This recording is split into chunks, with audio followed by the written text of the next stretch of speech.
crazy dog today out here running around. She's crazy. She's having a good time. And the kids are over here running around too, acting crazy. Alright. Well, I'll go over what's been accomplished since our last video. Go over here. Got my temporary service pole put up. Got it all wired up. There's the conduit going up through the ground. Got my rope pulled through. Going to do an underground temporary service, and then down through there is where it goes down to the pole with the transformer. And it's stubbed up down there with a rope tied around the pole there for the power company to pull the wire in. Alright, so got that done. Had to run 3-inch schedule 40 conduit. Had to have 2 long sweep 90 elbows where they go up both poles. Had to be 3 foot in the ground, and every joint had to be glued and all that. So it's kind of weird. Had a Midwest disconnect box here, and it came with Eaton breakers. Kind of odd, but oh well, it'll work. And my idea with this was that I was going to run my temporary service underground, and then whenever I go to do my permanent service, I'm going to just take this whole setup right here, and I'm going to take it right over to here where this stake is the edge of the garage. So the meter is going to be on this outside wall right here. So that was my idea, is I was going to take that and put it here, and then all I would have to do for my underground service is just put an elbow in right here to route it over to that meter. So the bulk of the underground service is already in the ground. In theory, they shouldn't have to pull a new wire, but you never know how the power company's going to look at it. They may want to pull that one out and pull a new one through. I don't know. We'll see. So come on down here and see what else we got accomplished. I didn't get any video of putting the septic system in. I wished I had, but it was just me and my dad doing it, and I didn't have enough hands to run the camera and level the trenches and dig and shoot the grade and all that stuff at the same time. So this pipe sticking up with the bag on top of it here is where the septic tank is. You can kind of see where the ground sunk down around the tank there. So, and then the inlet to the tank is actually right here. Right here's where the inlet is.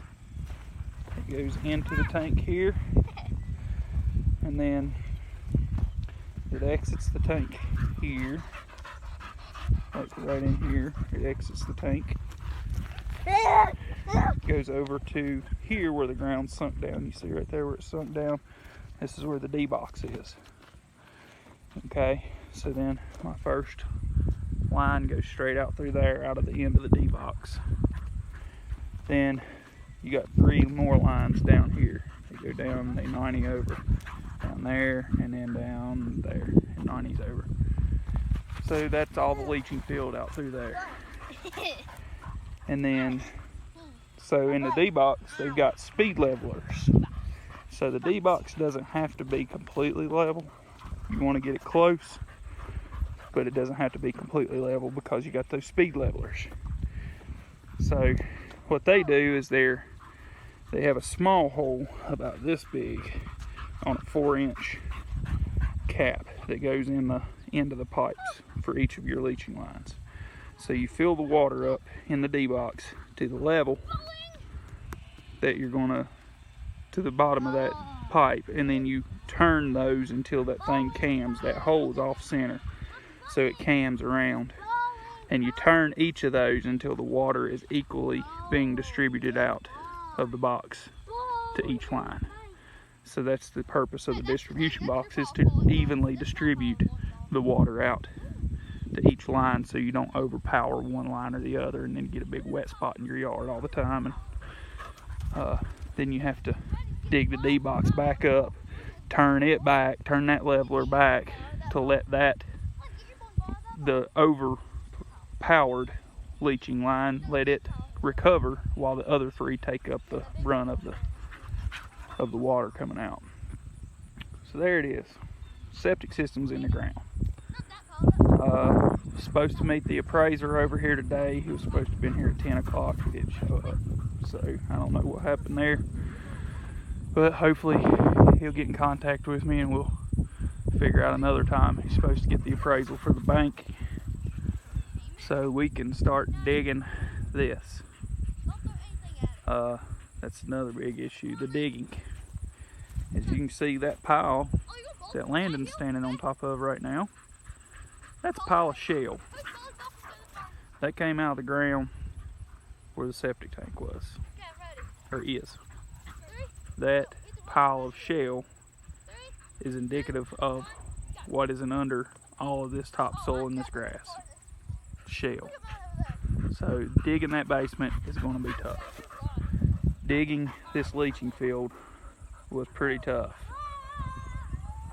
You would go good through some clay for about 10 or 12 feet, and then you'd hit a vein of shell.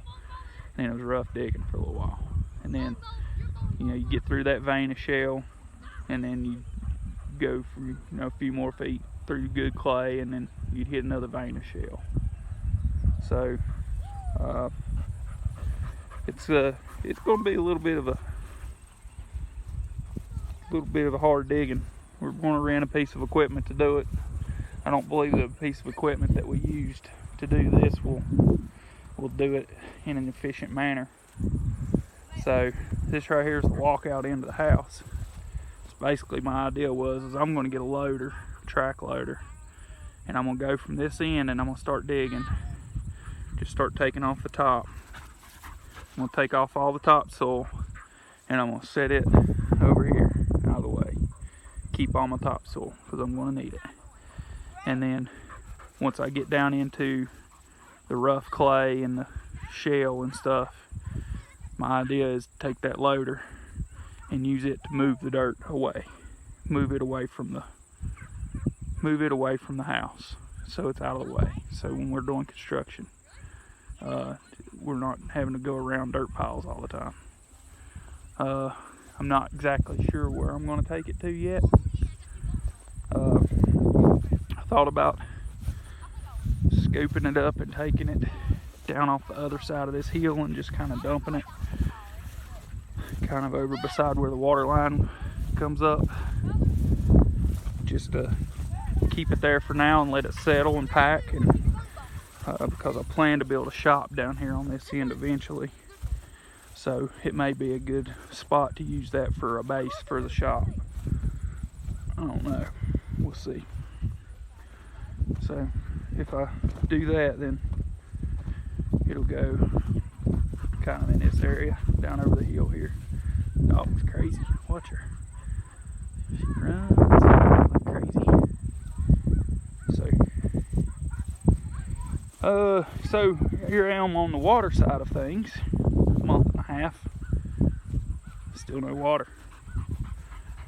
I paid the town a month and a half ago for my water tap, and I called them about 2 weeks ago and asked them if they were planning on coming to do that, and they said, well, we'll give you the shop's number, we'll give the shop your number and have them call you. I still haven't got a call. Not sure what holdup is there, but anyway, I mean, it's a good thing that I wasn't planning on laying block tomorrow, because we would need water to mix mortar and we don't have it. So just kind of waiting to see what they're going to do. I mean, hopefully they'll come over sometime this week and get it done. I don't know. They've got it flagged off. They went down there and they've marked the main line and flagged it off at the road. But that's about all they've got done. So we'll see. But it's all got going on right now. It's just kind of hurry up and wait now. I did get the property survey.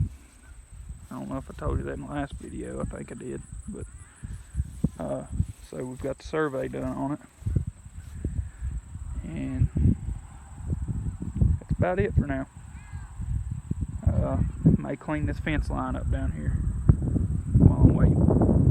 May go ahead and clean it up. But until next time, y'all keep checking back.